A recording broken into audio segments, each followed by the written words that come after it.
Bismillahirrahmanirrahim. Assalamualaikum warahmatullahi wabarakatuh. Alhamdulillahi rabbil alamin. Wal aqibatu lil muttaqin wala udwana illa 'alal zalimin. Asyhadu an la ilaha illallah wahdahu la syarikalah. Wa asyhadu anna Muhammadan abduhu wa rasuluh. Allahumma salli wa sallim wa barik ala sayyidina Muhammad wa ala alihi wa sahbihi ajma'in wa ba'du. Qala al-musannifu rahimahullahu ta'ala wa nafa'ana Allahu bihi wa bi'ulumihi fid dharain amin.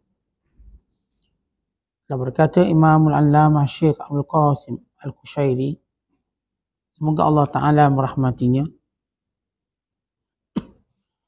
dan kita mendapat manfaat serta barakah ilmunya.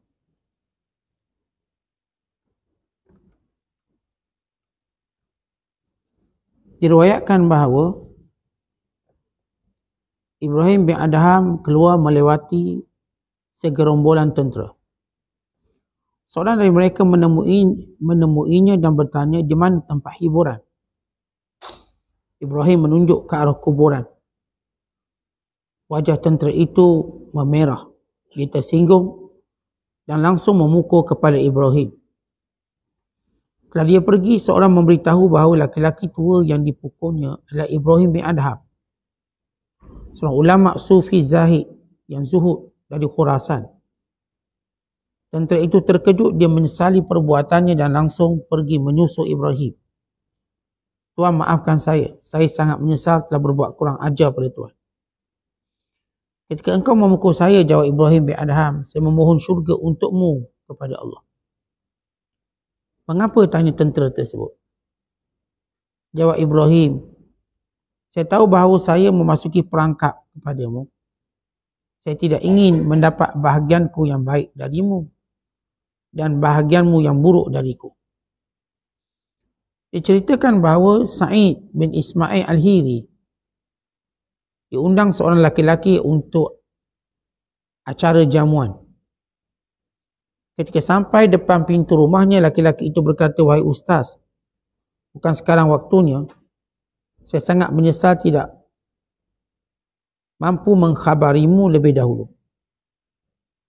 Abu Usman pulang, bukan Abu Sa'id, Abu Usman. Abu Usman Sa'id bin Al-Hiri. Abu Usman Sa'id bin Ismail Al-Hiri pulang dan sebentar kemudian kembali datang. Ketika tiba di depan pintu, tuan rumah keluar secara terburu-buru sambil mengatakan, oh maaf ustaz, undangan belum dimulai, jamuan belum start. Saya sangat menyesal belum sempat mengkhabari ustaz. Datanglah sejam lagi. Abu Usman Sa'id Ismail Al-Hiri mohon mengundur diri, kemudian pergi. Pada saat yang dijanjikan tiba, dia berangkat. Dan ketika sampai depan pintu tuan rumah, dia memperoleh jawapan seperti semula. Dia pulang, datang lagi, kembali pulang, datang lagi, dan begitu seterusnya sampai beberapa kali. Laki-laki itu kagum menyaksikan ketabahan Abu Usman Sa'id bin Ismail Al-Hiri. Dia menyesali sikapnya. Wahai ustaz, saya hanya ingin mengujimu, kata laki-laki itu seraya menyambut kedatangannya dengan hormat. Jangan memujiku atas dasar perilakuku yang kau temukan seperti anjing. Anjing jika dipanggil akan datang dan jika dicegah akan pergi. Abu Usman Sa'id bin Ismail kemudian pergi seolah-olah tidak terjadi apa-apa.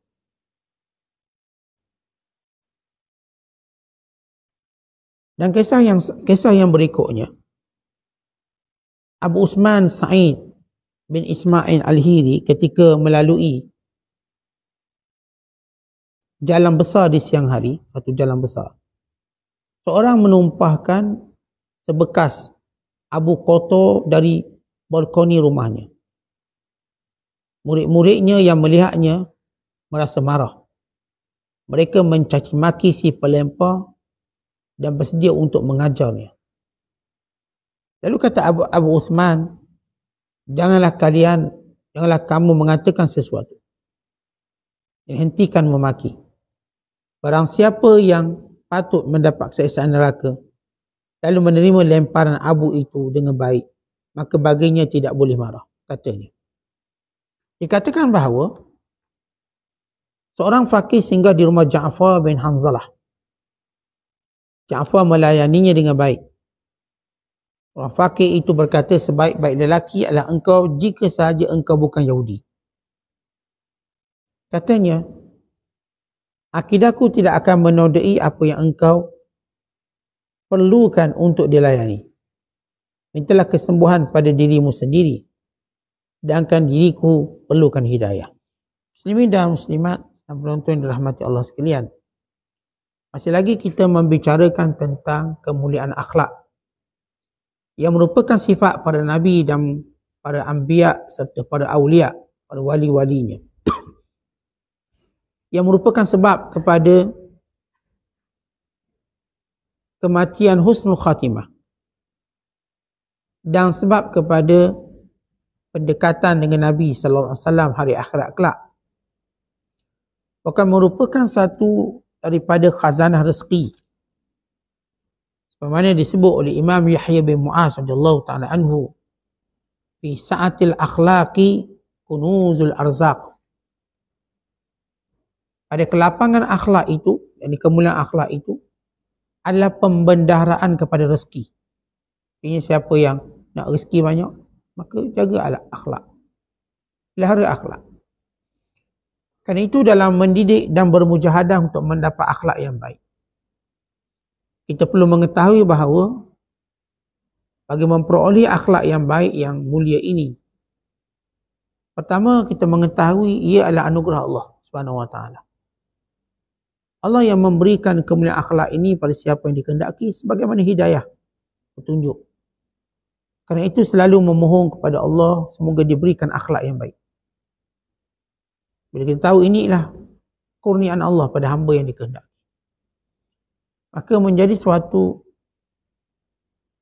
kemestian untuk senantiasa berdoa kepada Allah, memperelokkan akhlak-akhlak kita, memperbaiki akhlak kita dan menghilangkan perangai-perangai buruk kita. Doa pada Allah. Yang kedua, kita akan memperoleh akhlak yang mulia ini bila kita bermujahadah. Sungguh-sungguh bermujahadah untuk mendapatkannya. Sama ada akhlak sabarnya, ataupun akhlak pemurahnya, ataupun akhlak lembutnya, ataupun lain-lain akhlak seperti berkata benar dan sebagainya. Yang setengah ulama menyatakan bahawa dalam bermujahadah ini, bila kita sebut antara cara kedua untuk mendapat akhlak yang baik, maka kita pun menghalusi akhlak baik yang bagaimana, yang perlu kita mujahadah. Sayyidatina Aisyah radhiyallahu ta'ala anha menyebut 10 akhlak yang kita perlu bermujahadah sungguh untuk mendapatkannya. Kata Aisyah radhiyallahu ta'ala anha, yang pertama ialah sidqul hadis. Berusahalah dengan akhlak untuk bercakap benar. Ini akhlak yang perlu kita bermujahadah. Kerana bercakap benar itu memberi kebaikan kepada kita. Dan bercakap benar itu memberikan kemuliaan kepada kita. Dan pertolongan Allah datang kadar kebenaran yang kita tuturkan. Yang kedua ialah sifat benar kita dalam mentaati Allah Ta'ala. Itu akhlak dalam mentaati Allah. Artinya kita bukan pura-pura taat Allah. Kita benar-benar bersusah payah, bersungguh-sungguh dalam mentaati Allah. Maka itu akhlak.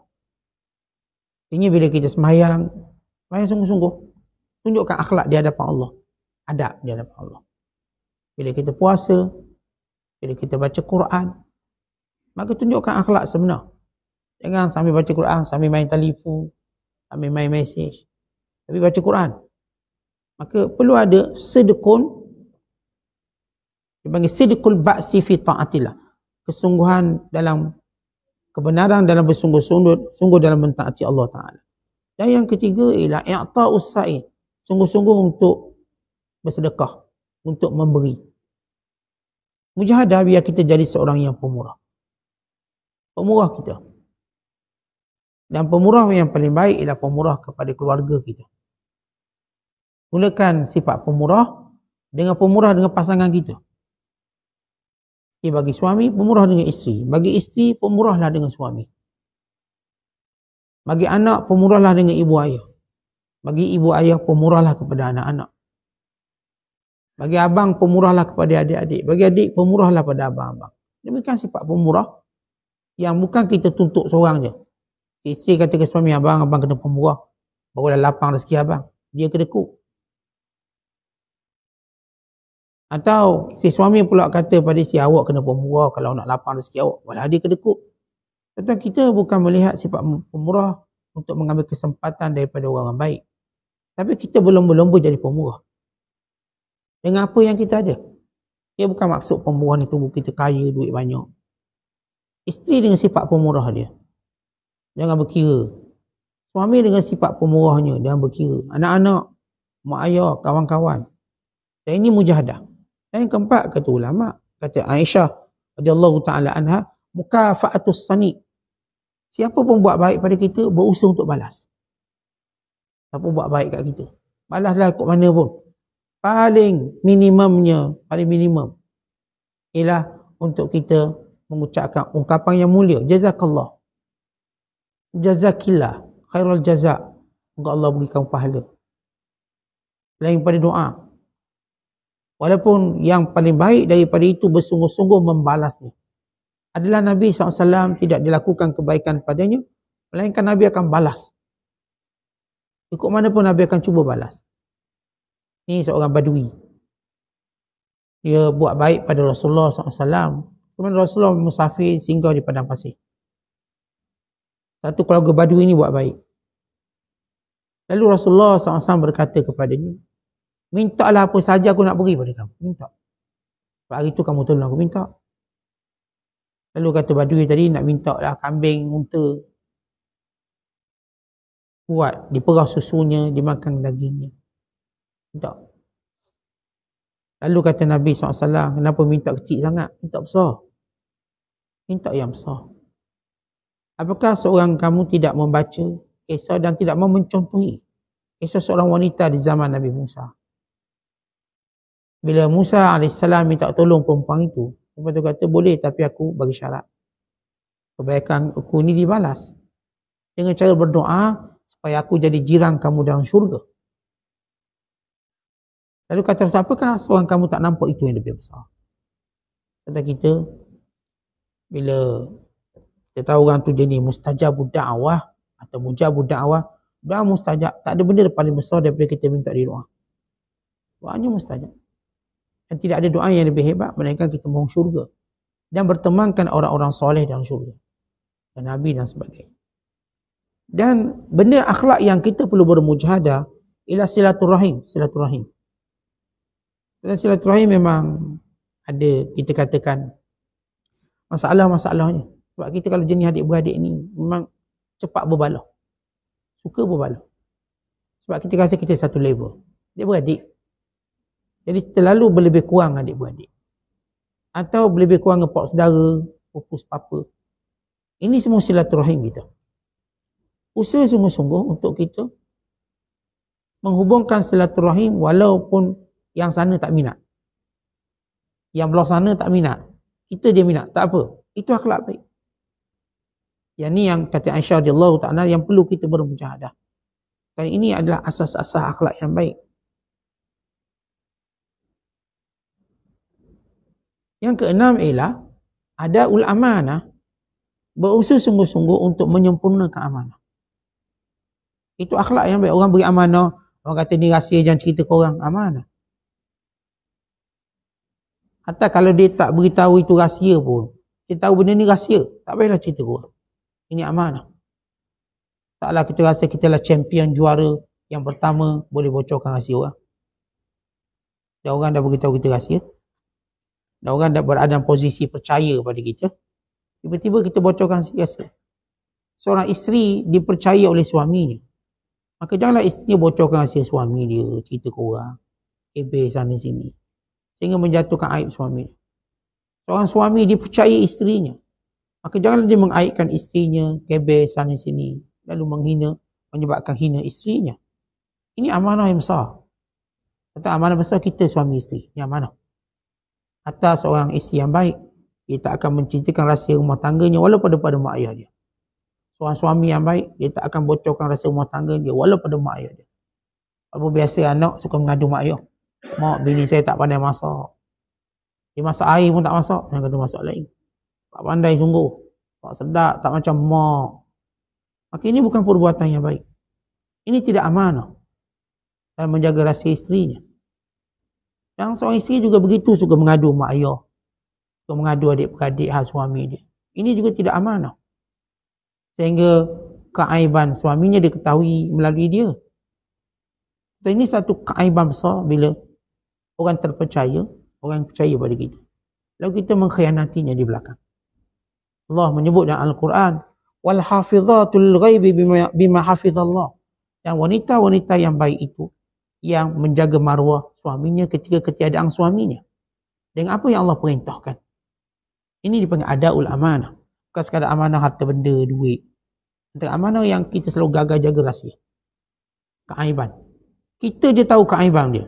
Kita yang duduk sebelah dia tahu dia tidur berdengkur. Tak payah cerita ke orang. Oh, dia kalau tidur dengkur, kalau semboyang kapal. Kenapa nak cerita ke orang? Kita je tahu rahsia dia sebab kita sebilik lain hotel dengan dia. Maka dia kita setakat gurau dengan dia, okeylah. Maka ini benda-benda yang sebut adaul amanah.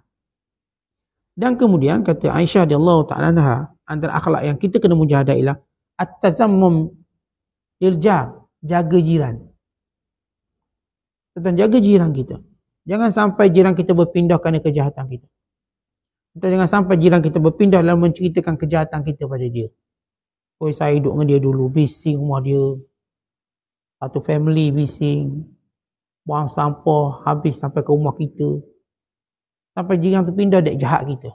Tuan, ini benda yang kita perlu mujahadah. Tazammum lil jar. Jaga jiran. Kita sebut minimum kita jaga jiran, kita tak pernah mudaratkan dia. Tak, saya ada jiran saya ni semua orang bujang belaka Ustaz. Mana nak jaga dia untuk? Geng-geng bujang. Kita. Cara ni tak memudaratkan dia. Kita tak ganggu dia. Kita lelaki, jiran sebelah semua ni. Pelajar universiti perempuan belaka. Mana nak baik? Jangan baik sangat, jangan silap baik. Baiknya ialah tidak memudaratkan dia. Sebab kita ada label dalam maksud penjagaan pada jiran.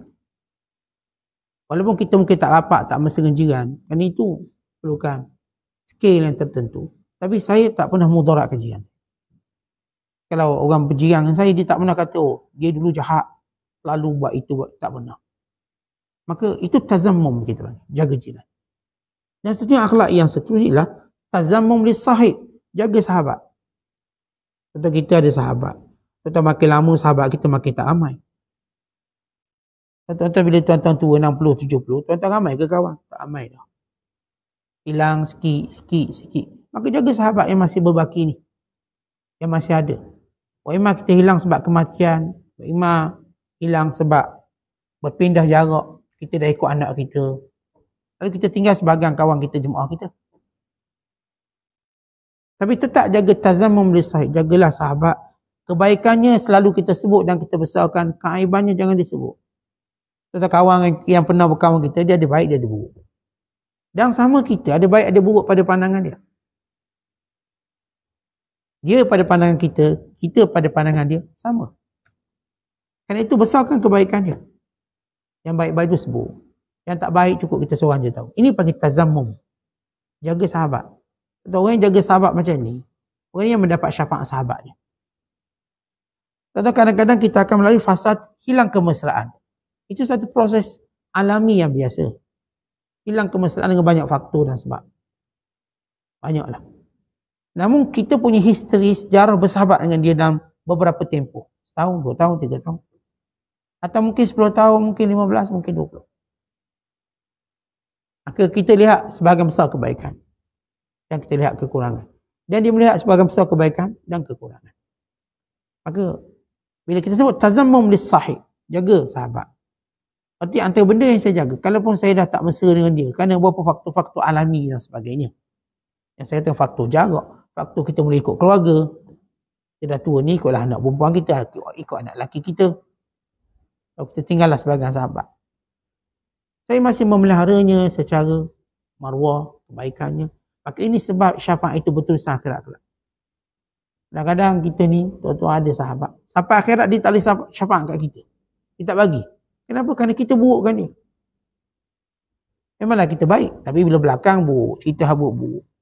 Seolah dia tak pernah ada kebaikan. Maka ini yang perlu kita jaga, tazammum. Ia satu benda yang sukar. Bukan senang tu, kita kan jenis perangai. Bila baik, puji melangit. Bila ada kelas sikit, ngutuk sampai ke dalam kubur. Kita tidak berbuat takkan demikian. Tetap pujilah sahabat yang baik. Sahabat yang bagus.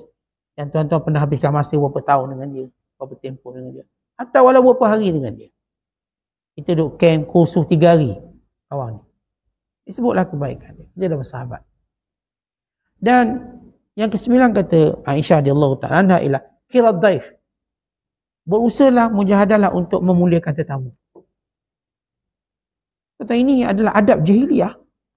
Maksudnya jahiliyah yang teruk pun dia akan muliakan tetamu. Sebenarnya kita dah Islam, dah bagus. Jadi kan orang bila bertamu dengan kita, jangan lepaskan dia, melainkan dia rasa segala kebaikan yang kita ada. Maknanya kalau tetamu datang rumah kita, benda ada kat dapur tu angkut belaka. Jangan disimpan, tak boleh ni simpan ni. Kamu bagi sikit-sikit dah. Dan keluarkan semua. Kita kadang-kadang kalau kira tetamu datang setahun sekali je. Kadang 2 bulan sekali. Orang yang sama, orang ni mungkin datang 3 tahun sekali. Dia datang jenguk kita 3 tahun sekali. Maka keluarkan apa yang kita ada. Ini panggil kirad daif. Dan Nabi SAW waktu Khadijah memuji Rasulullah. Waktu mana turunnya Jibril, turunkan wahyu, Rasulullah takut pada permulaan. Lalu Khadijah radhiyallahu ta'ala anha menyatakan, wahai suamiku jangan bimbang. Innaka la tasilur rahim wa tahmilul kal. Wahai suamiku, kamu jangan bimbang. Kamu ni orang baik. Suka hubung silaturahim. Suka tanggung beban orang. Suka beri makan ke orang. Suka beri makan. Tetamu-tetamu ni. Suka. Dan suka tolong kebenaran. Ini akhlak Nabi SAW. Bahkan di antara salah seorang Nabi, Nabi Ibrahim digelar sebagai Abu Dhaifan. Bapa segala penyambut tetamu. Ini kerana Nabi Allah Ibrahim, kalau dia tak ada tetamu, dia cari tetamu. Tentang kita ada cari tetamu. Cari musuh dia. Dia kalau tak ada tetamu, dia cari tetamu. So datang rumah dia. Tetamu hebat sehingga baginda Ibrahim AS digelar Abu Dhaifan. Bapa segala penyambut tetamu. Ini akhlak yang baik. Kita taklah sampai tahap cari tetamu. Kerja baru pula. Ustaz cari tetamu. Dia tak pergi kerja baru. Dia tak pergi kuliah ustaz tu sebab cari tetamu pula. Maksudnya ialah tuan-tuan sekalian, kesungguhan kita. Kadang-kadang tetamu ni ialah silaturahim kita. Pun tak berani kita nak keluarkan semua. Yang ada ayam goreng 4 ketul, keluar semua lah. Ustaz kita pun mengidam nak makan seketul ni. Dah tolak tepi dah 3 ketul. Seketul je. Potong 8. Ambil tamu. Beri pada dia, kita akan dapat lebih baik pada tu. Sebab tetamu bawa banyak kebaikan. Terlalu banyak. Bukan mereka membawa tanda iman kita. Dalam hadis, Nabi SAW menyatakan, Man kana yu'minu billahi wal yawmil akhir, falyukrim dhaifah. Siapa yang benar-benar beriman pada Allah dan hari akhirat, muliakan tetamu. Tapi kita kadang-kadang ada masalah. Suami ni suka tetamu, bini tak suka. Isteri tak suka. Dan isteri pula jenis terlalu tengah isteri lah, bukan semua. Sebab kalau tetamu datang, beritahu sebulan sebelum datang. Allah, susah. Kerana banyak tetamu datang terjah je. Bulan kena beritahu awal. Tidak susah saya, rumah tak kemah, bla bla bla. Dan ini benda-benda yang menghalau kebaikan. Kadang-kadang suami pula masalah. Jangan terima tetamu, saya tak terima tetamu. Nyusah, saya nak gemari payah. Dan ini semua bahasa-bahasa menunjukkan iman kita mula merudup dan jatuh. Kerana benda tetamu ni benda kegembiraan bagi orang beriman. Tuan-tuan bayangkan, raya tu indah sebab apa raya tu indah? Lawak, sedap raya. Sebab tetamu. Kan kita buka rumah, beraya, datang. Berarti gembiranya kita menerima tamu, gembira. Maka jadikan sehari raya kita. Seorang isteri perlu menjadi pemudah cara pada suami. Kalau suami kata ni, kawan abang nak datang, dia datang, tak apa. Dia masak apa yang sempat. Kadang kita pun banyak ni pandai-pandai banyak menatang luar tu. Boleh panggil dia. Nak apa jenis apa semua datang. Mudah cara. Jangan bang, tak boleh. Saya rumah ni berserabut, malu saya. Akhirnya kesiang suami dia, tak boleh terima tetamu. Atau kadang-kadang isteri kata, bang ni tetamu nak datang. Saudara saya, oh tak payah, saya sibuk. Jangan. Suruh dia balik. Nak datang tahun depan. Tahun depan pun masa saya tak ada tu. Masa saya gaji tu. Terpanggil dia. Ini satu benda yang tidak membantu. Lepas tu kalau tuan-tuan kita dapat pasangan yang supporting kita untuk kebaikan ini, maka ini yang menyempurnakan iman kita. Isteri bila suami kata, ada tamu boleh bang sila datang. Saya bersedia, saya masak sikit. Saya pun skim masak lama tak. Praktik. Saya akan tunjukkan. Dulu saya ni peringkat dewa dapur. Dia masakkan. Dia nak masak balik. Suami pula tak apa, awak ambil tamu, saya yang masak. Dan ini keluarga keimanan dia bagi. Yang perlu mujahadah. Qirat daif. Beri makan pada tetamu. Saya ingat salah seorang guru kami, almarhum Syekh Said Aliwa, antara ulama Mesir yang kami belajar. Baik. Dia mengajar saya daripada Malaysia lagi. Dan bila beliau pulang ke Mesir, bahagian sahabat kita nak ziarah dia, duduk jauh. Maka kawan kami cerita pada kami, ke mana guru kami memuliakan tetamu. Allah tetamu datang, pergi belakang sembelih angsa. Boleh masak. Dan semua dihidangkan pada tetamu. Kawan saya nak masuk dapur. Tengok yang dikikis tu yang untuk anak-anak. Yang lain semua bagi tetamu. Yang baki-baki tu cuma anak dia. Cukup dia memuliakan tetamu. Ini seorang antara ulama yang kami kenali suka memuliakan tetamu. Dan saya beberapa kali pergi rumah dia. Guru kami Syekh Said Aliwa, rahmatullahi alaihi rahmatan wasi'ah. Orang yang mengajar kami tafsir. Ajar saya dalam banyak bidang-bidang disiplin ilmu. Tapi kita lihat bagaimana dia suka memuliakan tetamu. Dan dia sentiasa menyebut perkataan, ya bunai, wahai anakku, wahai anakku. Dia panggil kita anak-anak dengan panggilan yang baik. Walaupun dia tegas garang. Tapi itu antara akhlak beliau yang kami warisi. Atau yang kami ambil. Qirat daif. Suka memuliakan tetamu. Dan kata Aisyah radhiyallahu ta'ala anha, ibu kepada semua akhlak ini. Kita dah ke-9. Yang ke-10 ialah ra'suhun, kepala pada semua akhlak ini. Al-haya, malu. Maka berusahalah untuk malu. Kita belajar malu. Walaupun dengan isteri sendiri.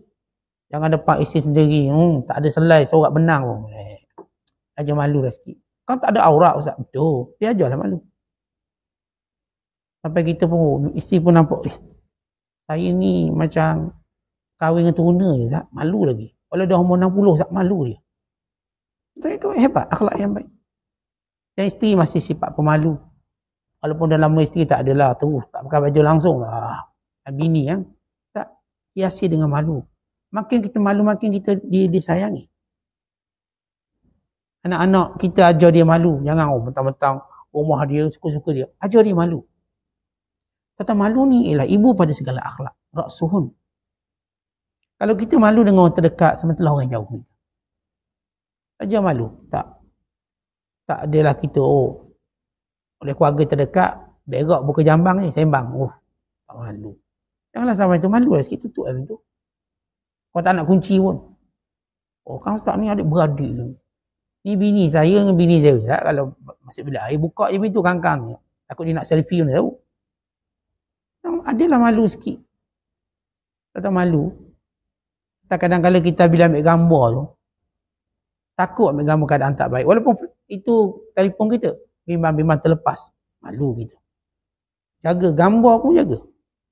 Kadang-kadang nak, sekarang dia nak buka baju nak tengok. Kita punya badan maskulin sikit pun malu nak ambil. Kenapa? Takut terlepas gambar ni. Kata ini akhlak malu yang kita kena latih. Kerana sebagian malu tu ada yang bersifat wajib.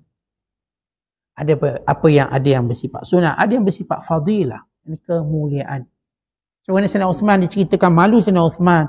Atau kalau dia masuk bilik air, dia tak tanggalkan pakaian. Dia hanya membuka ruang yang dia perlu sahaja. Sampai macam tu Uthman bin Affan.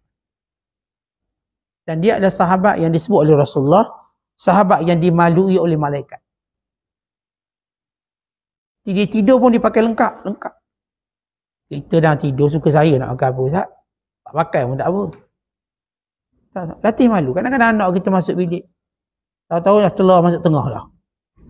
Bapak dah tak ada apa benda dah ni. Akhirnya kita ajar benda yang tak malu. Banyaklah benda-benda yang kita latih malu ni berdasarkan pada situasi tempat kita.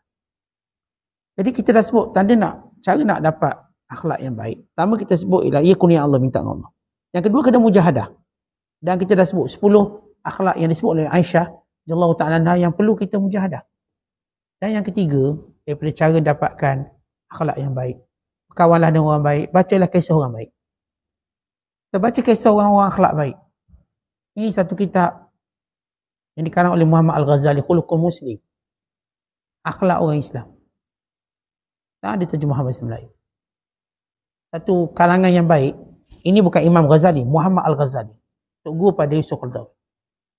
Ini antara buku akhlak yang pertama saya dihadiahkan kerana menang peraduan. Menang peraduan dapat hadiah buku waktu saya sekolah. Tajuknya Khuluqul Muslim. Sebelum saya mengenali pengarangnya waktu di Mesir. Kalau kita membacanya, akhlak yang baik. Ini buku yang baik kalau tuan-tuan nak baca. Sebab dia bukan bercakap tentang akhlak itu secara informasi. Dia bercakap sehingga kita berfikir untuk berakhlak baik. Kadang-kadang statement tentang akhlak tadi sekadar informasi, oh ini kelebihan akhlak. Tapi Muhammad Al-Ghazali rahmatullahi alaihi, dia mengajar kita untuk melihat akhlak tadi dan berfikir bagaimana memiliki akhlak tadi. Dan dia mengkritik golongan yang bersembunyi dengan akhlak kepura-puraan. Ini satu buku yang baik, Khuluqul Muslim, akhlak orang Islam, Muhammad Al-Ghazali. Tuan-tuan boleh cari buku ni, baca. Ia menarik untuk kita baca. Saya beli yang Melayu, saya beli yang Arab. Cuma yang Melayu tu saya dah bagi orang pinjam, baca, dia hilang lah. Tinggal lagi yang Arab. Sebab yang Arab orang tak baca, orang pun tak nak pinjam. Ini Khuluqul Muslim. Satu mujahadah kita. Ini bacalah kisah-kisah orang baik-baik. Al-Imam Ibn Jauzi ada satu kitab namanya Sifatus Safwah. Sifat orang-orang terpilih. Lalu beliau menceritakan dalam kitab Sifatus Safwah yang ada di tangan saya 2 jilid dan diterjemahkan bahasa Melayu. Sekumpulan sejumlah perangai-perangai orang soleh yang baik. Yang luar biasa. Artinya benda yang luar daripada kotak pemikiran kita. Tuan-tuan, bila Allah kurniakan seorang itu punya akhlak yang baik, dia tak macam kita fikir akhlak dia. Dia luar daripada itu. Kerana dia benar-benar Allah beri dia, kita panggil keistimewaan dalam akhlak. Sehingga cerita dia jadi contoh. Dan kita ada kisah di sini. Diceritakan Ibrahim bin Adham, seorang ulama besar yang meninggal tahun 162 Hijriah. Dan kita pun tahu latar belakang Ibrahim bin Adham ni seorang raja. Dia bukan orang biasa raja. Letak jawatan, beri kepada anak saudara dia atau memberi pada adik dia untuk dia mencari jalan ketuhanan. Dia seorang raja di Afghanistan. Di satu wilayah yang bernama Balakh di Afghanistan. Tapi dia dengan satu kejadian yang mengisahkan dia. Dia tinggalkan kerajaannya. Dan ditinggalkan isterinya mengandung. Dan diberi pilihan pada isterinya. Sama ada, engkau sabar dengan aku, sebab aku tak tahu bila nak balik. Atau aku ceraikan kamu dengan cerai yang baik. Kalau isterinya kata, buahkan aku sabar. Dan isterinya tak bertemu dengan dia melainkan selepas 18 tahun. Tapi dia dah beri choice atau pilihan pada isterinya. Aku ceraikan dengan cerai yang baik sebab ni pergi lama tak tahu. Atau aku sabar. Kata isteri ni tahu, ini dia dapat suami yang hebat. Bersabar dengan suami yang hebat adalah satu anugerah yang hebat. Kita tahu suami baik, tak apalah. Kita sabar pun, lama sikit tak apa. Akhir bertemu syurga. Isteri Ibrahim bin Adham memilih untuk sabar dan sehinggalah dia melahirkan anak dan anaknya tak jumpa Ibrahim bin Adham melahirkan selepas 18 tahun. Ini secara panjang kisah Ibrahim bin Adham dan mencari ketuhanan dia. Dia tak abaikan isterinya kerana dia telah beri pilihan pada isterinya. Memang isteri nak bersama dia atau tak. Itu tunaikan hak. Bila kita seorang lelaki nak buat sesuatu yang mungkin menjejaskan isteri kita, maka kita kena beri pilihan pada dia. Seorang suami masuk penjara. Jadi kena beri pilihan. Saya dalam penjara mungkin lama. Memang awak bersabar dengan saya. Itu saya lepaskan awak. Dengan cara baik. Maka kalau suami memilih kesabaran, itu kemuliaan dia. Sebab saya jumpa dengan beberapa orang di Mesir, tuan-tuan, ramai pendakwa orang tertentu yang dipenjarakan. Mereka berpisah dengan isteri mereka puluhan tahun. Walau mereka keluar isteri mereka setia tunggu mereka. Puluhan tahun. Tapi mereka tak membebankannya. Dia beri pilihan nak minta cerai, minta, tak ada masalah. Sebab mereka pun tidak mahu menzalimi hak isteri. Tapi ada isteri yang luar biasa memilih sabar dengan suaminya. Supaya kita tahu kemuliaan sabar dengan suami. Maka Ibrahim bin Adham satu hari sedang duduk, datang sekumpulan tentera tanya, mana Ainal Imran, mana tempat kami nak berhibur sikit. Tempat kami nak seronok-seronok sikit. Lalu Ibrahim bin Adham tunjuk kubur. Ya benar, tempat betul-betul seronok kubur. Yang Nabi namakan mustarih, tempat rehat. Oh, ni kata macam perli dia, tu ketuk kepala Ibrahim bin Adham. Ibrahim bin Adham sabar. Walau dia tu besar, dia sabar. Dan bila dia, para tentera meninggalkan Ibrahim bin Adham, lalu beritahu, awak tahu tak pukul siapa tu? Itu ulama besar Khurasan. Itu Ibrahim bin Adham. Ni jenis tentera dengar nama. Tapi belum jumpa. Dengar dalam YouTube je. Pada zaman sekarang. Tak jumpa orang betul. Dia jumpa, dia ketuk pula. Kepala, sekeh kepala. Akhir jumpa dengan realiti. Lalu mereka datang minta maaf. Minta maaf sungguh, kami tak tahu, tak perasan. Lalu kata Ibrahim bin Adham, waktu kamu pukul aku doakan masuk syurga. Lalu kata tentu, macam mana macam tu? Sebab bila kamu pukul aku dapat pahala. Dan aku pun dapatlah masuk syurga. Sebab kamu zalimi aku. Tapi aku tak naklah sebab kamu masuk neraka. Kali itu aku doakan kamu juga masuk syurga. Sedangkan aku dapat keuntungan ini kerana bahagian kamu beri pada aku. Sebab kamu pukul aku tadi, aku dapatlah bahagian kebaikan. Dan aku tidak mahu kamu tak dapat apa pun kebaikan daripada aku. Sebab aku doakan untuk syurga. Kalau dia akhlak dia tu lain. Maka layaklah dia menjadi wali Allah. Layaklah dia diangkat ceritanya, dicontohi. Kerana mereka lain daripada yang lain. Dia sebut perwatakan mereka. Sebab itu bila para ulama menyebut, orang-orang yang baik ini tuan-tuan sekalian, ialah mereka yang tidur dalam keadaan tidak membawa apa pun permusuhan dengan orang.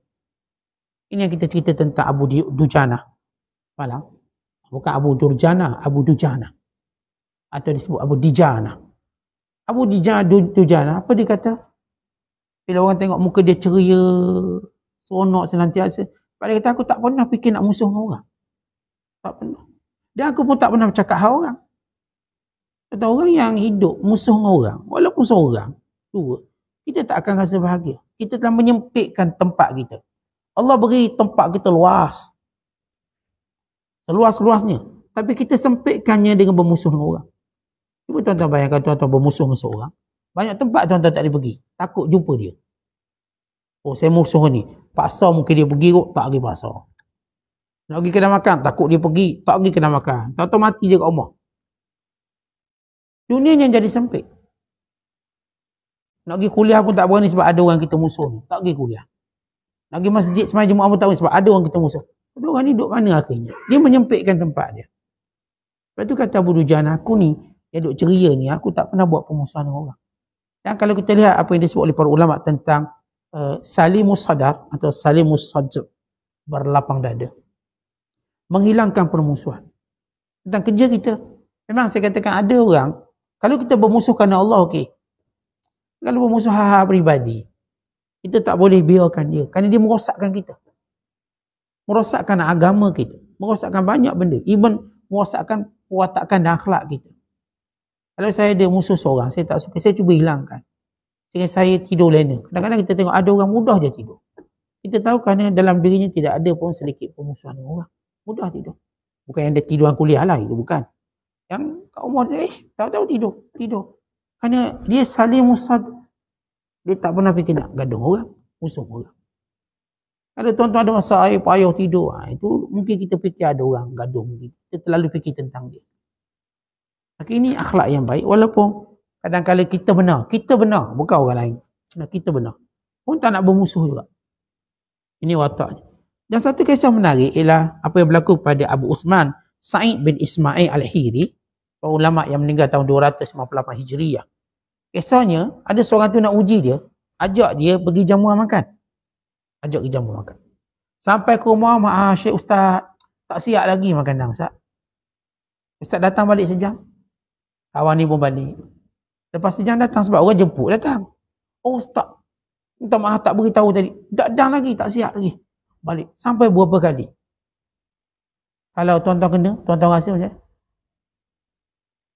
orang jemput kita, dia boleh kata tak siap. Okay dah, kita terimalah i'tizarat, excuses dia yang sama tu.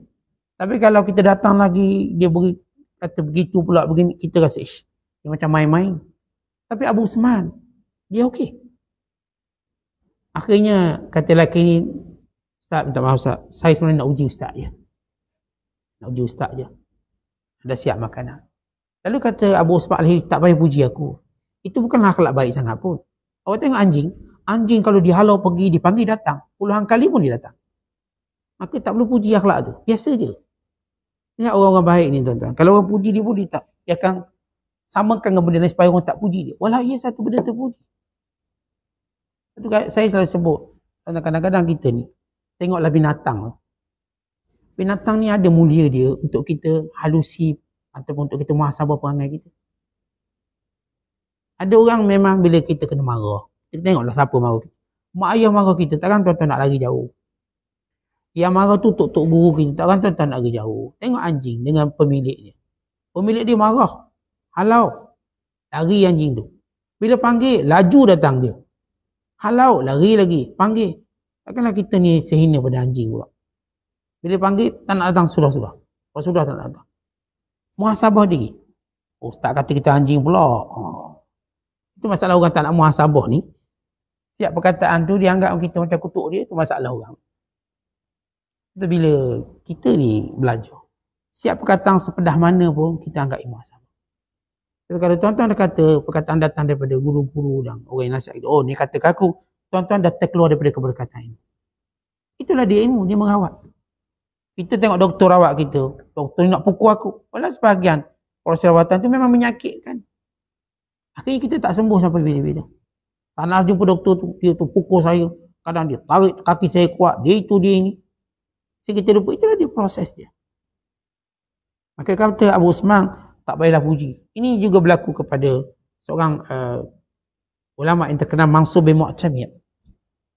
Tengah dia semayang. Dia ingat tak ada orang, dia semayang sungguh-sungguh. Lepas dia beri salam, dia nampak ada orang tengok dia solat. Dia pun pergi, Tuan jangan terpedaya dengan cara solat saya. Sebab iblis ibadat banyak pada saya lagi. Dia pun kena ke jahanam. Sampai macam tu dia tak mau dia dipuji. Dan tak mau disangka orang dengan sangkaan yang, oh hebat dia solat. Kata iblis, dia ibadat banyak pada saya. Pun pergi dengan ke jahanam dia. Saya tak dapat apa. Ini sebagaimana kata Abu Usman Al-Hiri. Dia kata, anjing pun kalau dihalau datang, tak payah nak puji-puji sangatlah akhlak tersebut. Jadi, orang yang berakhlak baik, antara karakter dia tak mau dipuji dengan apa yang dia buat. Kerana dia buatnya kerana Allah. Dia bukan buat, oh, ialah betul sebenarnya saya lebih baik lagi pada awak tengok tu, banyak lagi. Nanti saya tunjuk gambar baik saya. Nah, kita bukan begitu. Kerana akhlak ini, kerana kita mencari keredaan di sisi Allah. Bukan keredaan di sisi makhluk. Kalau makhluk tidak menilai kita tiada urusan dengan makhluk. Kalau makhluk menilai kita, itu tidak akan menjadikan kita melakukan kebaikan lebih kerana tuntutan mereka. Kita melakukan lebih kerana perintah Allah kepada kita. Wallahu a'lam bishawab. Assalamualaikum warahmatullahi wabarakatuh.